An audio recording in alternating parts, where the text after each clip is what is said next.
स्वागत है। देखिए, कानून न सिर्फ बड़े बड़े अपराधों या अदालतों की बात नहीं करता, ये हमारी रोजमर्रा की जिंदगी में भी घुला मिला है। हमारे पालतू जानवरों की देखभाल हो, आस पड़ोस की शांति हो, या फिर हम क्या देखते पढ़ते हैं, सब पर असर डालता है। आज हमारे पास एक कानूनी दस्तावेज के कुछ हिस्से हैं जो इन्हीं बातों से जुड़े हैं। तो आज हम इन्हीं नियमों को थोड़ा गहराई से समझने की कोशिश करेंगे। देखेंगे कि समाज में व्यवस्था, सुरक्षा और नैतिकता के लिए ये क्या कहते हैं। चलिए देखते हैं इनमें क्या है। बिल्कुल। और ये अंश काफी दिलचस्प हैं। ये दिखाते हैं कि कानून कैसे एक व्यक्ति के व्यवहार और समाज की उम्मीदों के बीच एक बैलेंस, एक संतुलन बनाने की कोशिश करता है। हम देखेंगे कि लापरवाही, ये पब्लिक न्यूइसेंस यानी सार्वजनिक उपद्रव और अश्लीलता जैसे मुद्दों पर यह दस्तावेज क्या कहता है, और अगर कोई इन्हें ना माने तो क्या हो सकता है। तो फिर शुरू करते हैं जानवरों से जुड़े नियम से। मान लीजिए किसी के पास कोई जानवर है, पालतू जानवर या कोई और जानवर, तो उसकी क्या कोई खास कानूनी जिम्मेदारी बनती है, मतलब दूसरों की सुरक्षा को लेकर? हाँ बिल्कुल, इसी के लिए है धारा 291। ये साफ कहती है कि अगर कोई व्यक्ति जिसके कब्जे में कोई जानवर है, वो जानबूझकर या लापरवाही से ऐसे जरूरी इंतजाम नहीं करता जो किसी इंसान की जान या उसे गंभीर चोट लगने के संभावित खतरे से बचाने के लिए जरूरी हो, तो उसे सजा मिल सकती है। अच्छा, इसमें दो चीजें ध्यान देने वाली हैं, लापरवाही और संभावित खतरा। तो इसका मतलब ये हुआ कि असल में किसी को चोट लगे ये जरूरी नहीं है, सिर्फ खतरा पैदा होना ही काफी है। जी हाँ, बिल्कुल सही पकड़ा आपने। संभावित खतरा। कानून सिर्फ नुकसान होने का इंतजार नहीं कर रहा। अगर आपने जरूरी सावधानी नहीं बरती और खतरा पैदा हुआ तो भी आप जिम्मेदार हो सकते हैं। ये एक तरह से बचाव का तरीका है। और ये लापरवाही साबित करना, ये कितना आसान या मुश्किल होता होगा प्रैक्टिकल सिचुएशन में? देखिए, ये तो हर मामले के अपने तथ्यों और परिस्थितियों पर निर्भर करता है। अदालत देखेगी क्या जानवर खतरनाक किस्म का था, क्या मालिक ने उसे खुला छोड़ दिया था, क्या पहले भी ऐसा कुछ हुआ था। कई चीजें देखी जाती हैं। हाँ, समझ गया। और अगर लापरवाही साबित हो जाती है तब सजा क्या है? सजा के तौर पर 6 महीने तक की कैद हो सकती है। और ये कैद साधारण भी हो सकती है या कठोर भी। जी। या फिर 5,000 रुपए तक का जुर्माना लगाया जा सकता है। और अदालत चाहे तो दोनों भी लगा सकती है, कैद और जुर्माना। तो संदेश साफ है, जानवर रखा है तो ध्यान रखो कि दूसरों को खतरा ना हो, ये आपकी जिम्मेदारी है। बिल्कुल ठीक है, ये जानना तो हम सबके लिए जरूरी है, चाहे हमारे पास जानवर हो या ना हो। अच्छा, जानवरों की बात हो गई, अब आगे बढ़ते हैं उन छोटी छोटी बातों पर जो सार्वजनिक शांति भंग करती हैं, जिसे लोक उपद्रव या पब्लिक न्यूसेंस कहते हैं। धारा 292 इसके बारे में क्या कहती है? धारा 292 ये एक तरह का आप कह सकते हैं सामान्य नियम है, जनरल क्लॉज जैसा। ये उन लोक उपद्रवों के लिए हैं जिनके लिए इस कोड में, इस दस्तावेज में कहीं और कोई खास सजा नहीं बताई गई है। तो अगर कोई ऐसा उपद्रव करता है तो उस पे 1,000 रुपए तक का जुर्माना हो सकता है। तो ये शायद उन रोजमर्रा की परेशानियों के लिए है जो गंभीर तो नहीं, पर हाँ लोगों को दिक्कत जरूर देती हैं। जैसे कोई लगातार बहुत तेज म्यूजिक बजाए देर रात तक, या घर का कूड़ा सड़क पर फेंके, इस तरह की चीजें। हाँ, संभवतः ये अच्छे उदाहरण हैं। वो स्थितियां जो समाज के लिए, आम लोगों के लिए असुविधा पैदा करती हैं, लेकिन शायद किसी और बड़ी धारा के तहत नहीं आती। ये बस एक बेसिक लेवल पर व्यवस्था बनाए रखने की कोशिश है। लेकिन अगर कोई बार बार करे तो, मान लीजिए किसी अधिकारी ने उसे मना किया, भाई ये मत करो, और वो फिर भी करे, तब क्या? यहीं पर धारा 293 आती है ना? बिल्कुल। धारा 293 वहां लागू होती है जहां मामला थोड़ा और गंभीर हो जाता है। ये तब लगती है जब कोई लोक सेवक, कोई सरकारी अधिकारी जिसके पास ये अधिकार है, किसी व्यक्ति को कोई खास लोक उपद्रव दोहराने या जारी रखने से मना करता है, एक आदेश देता है, और वो व्यक्ति उस आदेश को नहीं मानता, वो फिर भी वही उपद्रव करता रहता है या दोबारा शुरू कर देता है। तो जाहिर सी बात है, फिर सजा भी ज्यादा सख्त होगी, क्योंकि यहाँ सिर्फ उपद्रव नहीं है, यहाँ तो सरकारी आदेश की अवहेलना भी हो गई। हाँ हाँ बिल्कुल, इसमें सजा बढ़ जाती है। ऐसे मामले में दोषी व्यक्ति को 6 महीने तक की साधारण कैद हो सकती है। ध्यान दीजिएगा, यहाँ सिर्फ साधारण कैद है, कठोर नहीं। या फिर 5,000 रुपए तक का जुर्माना, या ये दोनों सजाएं भी दी जा सकती हैं। तो ये दिखाता है कि कानून आधिकारिक आदेशों के पालन को कितना जरूरी मानता है व्यवस्था बनाए रखने के लिए। चेतावनी के बाद भी ना मानना ज्यादा गंभीर माना जाता है। जी। ये तो ठीक लगता है, व्यवस्था के लिए जरूरी भी है। अच्छा, अब आते हैं एक ऐसे टॉपिक पर जो हमेशा से ही मतलब काफी संवेदनशील रहा है और जिस पर बहस भी खूब होती है, अश्लीलता यानी ऑब्सेनिटी। धारा 294 इस मुश्किल मुद्दे से कैसे निपटती है? ये प्रावधान तो काफी लंबा चौड़ा दिख रहा है। हाँ, ये वाकई एक विस्तृत सेक्शन है और अक्सर विवादों में भी रहता है। इसकी जो उपधारा 1 है, वो अश्लीलता को परिभाषित करने की कोशिश करती है। इसके मुताबिक कोई किताब, पर्चा, लेख, चित्र, पेंटिंग, मूर्ति या कोई भी और चीज़, इसमें इलेक्ट्रॉनिक सामग्री भी शामिल है जो आज के ज़माने में बहुत ज़रूरी है, तो ऐसी कोई भी चीज़ अश्लील मानी जाएगी अगर वो कामुक हो, अंग्रेजी में लसीवियस कहते हैं, या कामुकता जगाती हो, मतलब अपील्स टू द प्रूरिएंट इंटरेस्ट। और परिभाषा यहीं खत्म नहीं होती। आगे ये भी कहा गया है कि या फिर अगर उसका असर या उसके किसी एक हिस्से का असर भी, अगर पूरा देखें तो ऐसा हो कि वो उन लोगों को भ्रष्ट और विकृत कर सकता है, मतलब डिप्रेव एंड करप्ट कर सकता है, जो सभी प्रासंगिक परिस्थितियों को ध्यान में रखते हुए उसे पढ़ने, देखने या सुनने वाले हो सकते हैं। यहीं पर तो मामला पेचीदा हो जाता है ना? कामुक होना, कामुकता जगाना, भ्रष्ट और विकृत करना, ये शब्द तो बहुत सब्जेक्टिव हैं, व्यक्तिपरक। मतलब जो एक व्यक्ति को कला लगे वो दूसरे को अश्लील लग सकता है। तो कानून इस सब्जेक्टिविटी से कैसे डील करता है? बिल्कुल सही सवाल है, और यही इस कानून की सबसे बड़ी चुनौती भी है। अश्लीलता की कोई एक सबकी मानी हुई परिभाषा देना लगभग नामुमकिन है, क्योंकि ये सामाजिक, सांस्कृतिक और व्यक्तिगत मूल्यों पर बहुत ज़्यादा निर्भर करती है, और समय के साथ ये समझ बदलती भी रहती है। अदालतें अक्सर क्या करती हैं, वो समकालीन सामुदायिक मानकों को देखने की कोशिश करती हैं, मतलब आज के समाज के आम मानक क्या हैं। पर यह भी कोई आसान काम नहीं है।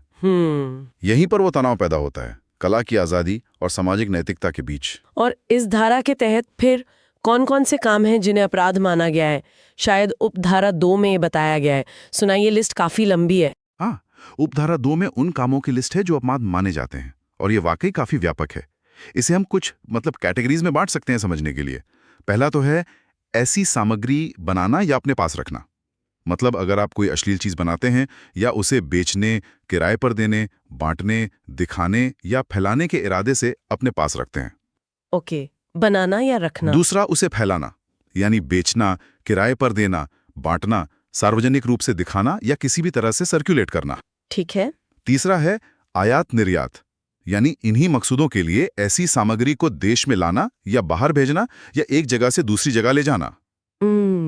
चौथा है ऐसे किसी बिजनेस में शामिल होना, मतलब ऐसे किसी धंधे में हिस्सा लेना या उससे फायदा कमाना जहां आपको पता है या मानने का कारण है कि ऐसी अश्लील चीजें इन कामों के लिए इस्तेमाल हो रही हैं।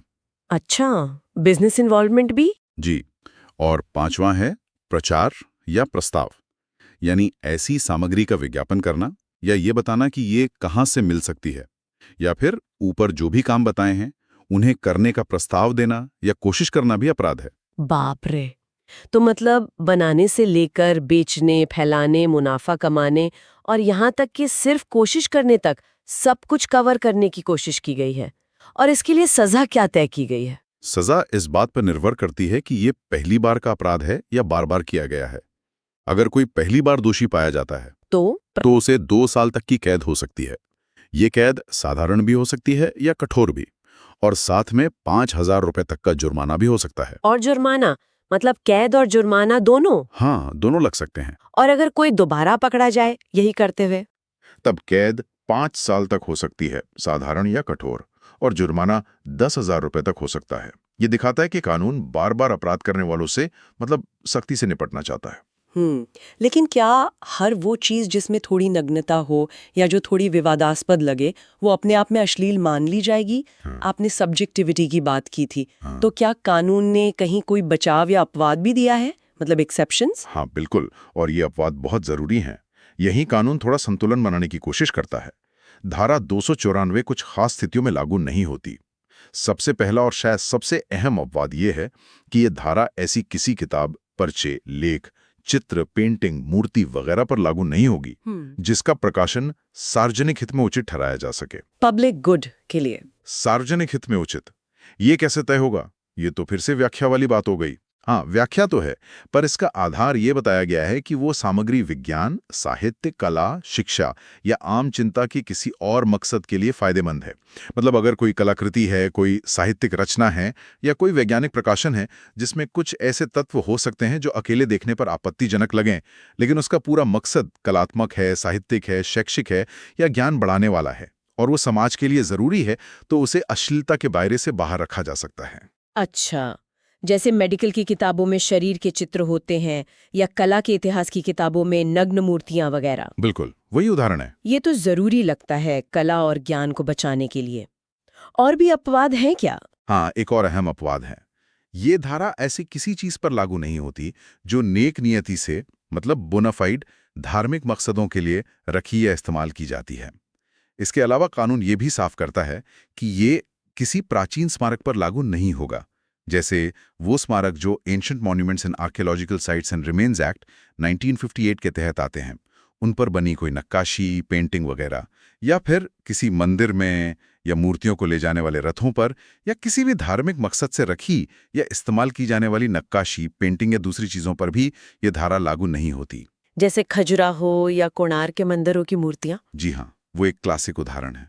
तो ये अपवाद दिखाते हैं कि कानून बनाने वाले भी ये मानते थे कि भाई कला, विज्ञान, साहित्य और धर्म को एक ही नजर से नहीं देखा जा सकता। पर यहीं सबसे बड़ा सवाल भी उठता है, कला या धर्म के नाम पर क्या जायज है और क्या नहीं।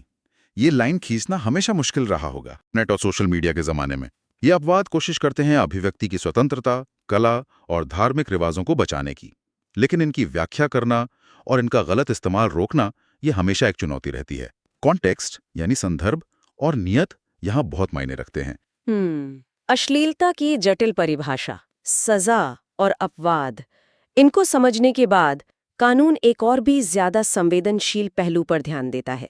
अगर यही सामग्री बच्चों तक पहुंचे तो इसके लिए शायद एक अलग और ज्यादा सख्त प्रावधान है, धारा 295। हाँ बिल्कुल, धारा 295 खास तौर पर बच्चों को ऐसी सामग्री के बुरे असर से बचाने पर फोकस करती है। ये साफ कहती है कि अगर कोई व्यक्ति धारा 294 में बताई गई कोई भी अश्लील चीज, वही किताब, पर्चा, चित्र वगैरह, किसी बच्चे को बेचता है, किराए पर देता है, बांटता है, दिखाता है या सर्कुलेट करता है या ऐसा करने की कोशिश भी करता है, तो उसे और भी कड़ी सजा मिलेगी। क्या इस धारा में बच्चे की कोई उम्र बताई गई है और सजा कितनी ज्यादा सख्त है अगर हम वयस्कों वाले मामले से तुलना करें तो? देखिए, इस स्रोत के दस्तावेज में तो बच्चे की कोई खास उम्र नहीं दी है, लेकिन आमतौर पर कानून में इसे नाबालिग यानी माइनर समझा जाता है, जिसकी परिभाषा फिर दूसरे कानूनों में मिलती है, जैसे पॉक्सो एक्ट वगैरह में, जो आमतौर पर 18 साल से कम होती है। और सजा की बात करें तो हाँ, ये धारा 294 के मुकाबले काफी सख्त है। अगर कोई पहली बार इस अपराध में दोषी पाया जाता है तो उसे 3 साल तक की कैद हो सकती है, किसी भी तरह की साधारण या कठोर, और साथ में 2000 रुपए तक का जुर्माना भी। 3 साल पहली बार में। और अगर कोई दोबारा बच्चों को ऐसी सामग्री देने का दोषी पाया जाए? दूसरी बार या उसके बाद फिर से दोषी पाए जाने पर सजा और भी ज्यादा है। तब 7 साल तक की कैद हो सकती है, किसी भी तरह की, और साथ ही 5000 रुपए तक का जुर्माना। अच्छा, तो फर्क साफ है। वयस्कों वाले मामले धारा 294 में पहली बार में मैक्सिमम 2 साल, बच्चों वाले मामले धारा 295 में पहली बार में 3 साल, और वयस्कों के केस में दोबारा करने पर 5 साल तक, बच्चों के केस में दोबारा करने पर 7 साल तक। जी हाँ, ये अंतर साफ दिखाता है कि कानून बच्चों की सुरक्षा को कितनी ज्यादा अहमियत देता है। बिल्कुल। बच्चों को ऐसी सामग्री से बचाने के लिए कानून कितना प्रतिबद्ध है, ये इससे जाहिर होता है। बिल्कुल स्पष्ट है। बच्चों की संवेदनशीलता को देखते हुए कानून ने उनके संरक्षण को प्राथमिकता दी है। तो आज हमने इस कानूनी दस्तावेज के जरिए देखा कि कैसे कानून हमारे समाज के अलग अलग पहलुओं को कंट्रोल और व्यवस्थित करने की कोशिश करता है।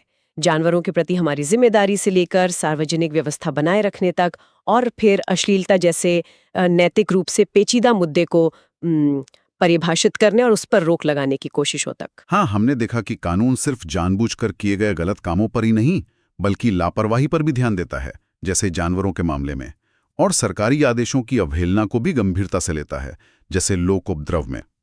और अश्लीलता की परिभाषा और उसके अपवाद ये खास तौर पर बहुत जरूरी हैं, क्योंकि ये दिखाते हैं कि कैसे कानून अभिव्यक्ति की स्वतंत्रता, कला, विज्ञान, धर्म और समाज की नैतिकता के बीच एक मुश्किल संतुलन बनाने की कोशिश कर रहा है।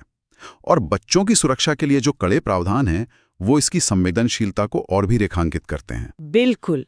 इन प्रावधानों की बारीकियों को समझने से हमें ये अंदाजा लगता है कि कानून कैसे व्यक्तिगत आज़ादी, सार्वजनिक व्यवस्था और नैतिक मूल्यों के बीच एक तालमेल बनाने की लगातार कोशिश करता रहता है।